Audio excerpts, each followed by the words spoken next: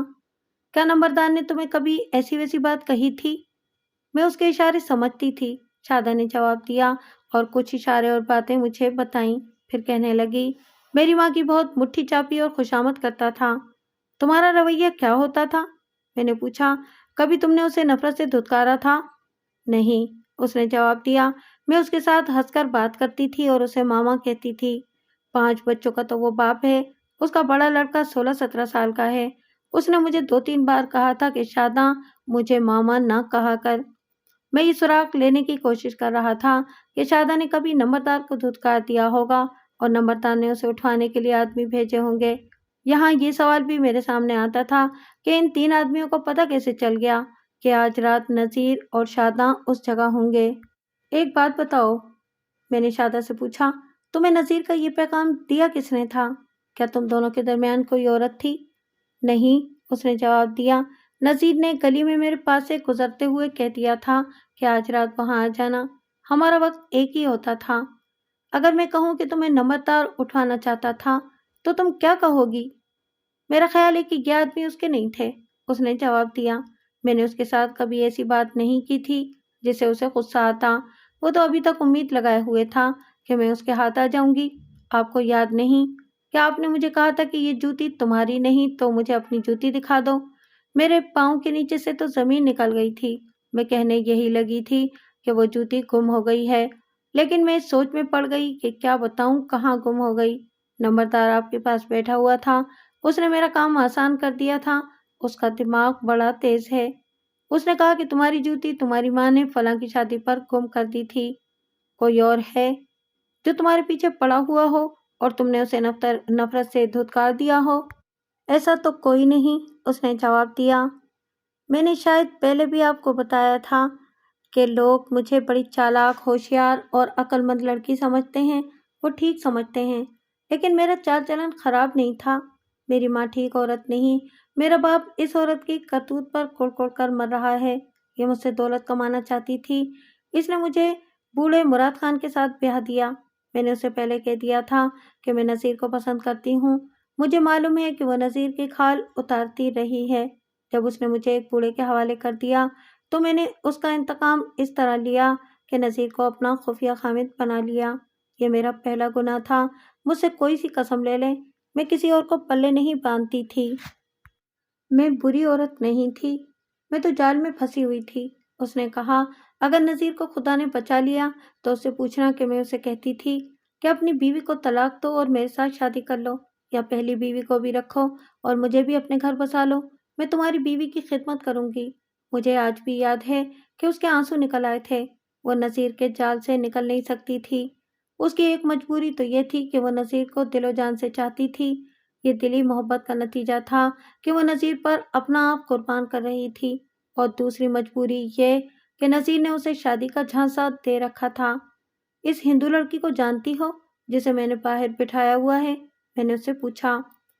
اچھی طرح جانتی ہوں، اس نے جواب دیا، اس کا نام سیتا ہے۔ کیا یہ بھی جانتی ہو کہ نذیر کا اس سے بھی وہی تعلق ہے جو تمہارے ساتھ ہے؟ یہ نہیں ہو سکتا، شادہ نے کہا۔ اوئے بے وقوف لڑکی، میں نے کہا، یہ لڑکی اپنی زبان سے مان چکی ہے۔ شادہ نے آہ بھری اور اس کی آنکھیں جو ابھی پوری طرح خشک نہیں ہوئی تھیں ایک بار پھر آنسوؤں سے بھر گئیں۔ بہرحال یہ اس کا اور نذیر کا معاملہ تھا، میری دلچسپی اپنی تفتیش کے ساتھ تھی۔ سیتا کے متعلق میری یہ بات سن کر شادہ کی ذہنی حالت ذرا خراب ہو گئی تھی۔ نذیر کے متعلق ڈاکٹر نے کچھ بتایا ہے؟ اس نے پوچھا۔ وہ بچ گیا ہے، میں نے جواب دیا، ہوش میں آ گیا ہے لیکن ابھی بولتا نہیں۔ میں نے ویسے ہی کہہ دیا، وہ تمہارے ساتھ شادی نہیں کرے گا۔ جانے دو محبت کو، سب دھوکہ ہے۔ ماں سے کہو کسی کے ساتھ تمہاری شادی کر دے۔ بہت بدنام ہو گئی ہوں تھانے دار جی، اس نے روندی ہوئی آواز میں کہا، بہت بدنام ہو گئی ہوں۔ مجھے اب کون قبول کرے گا؟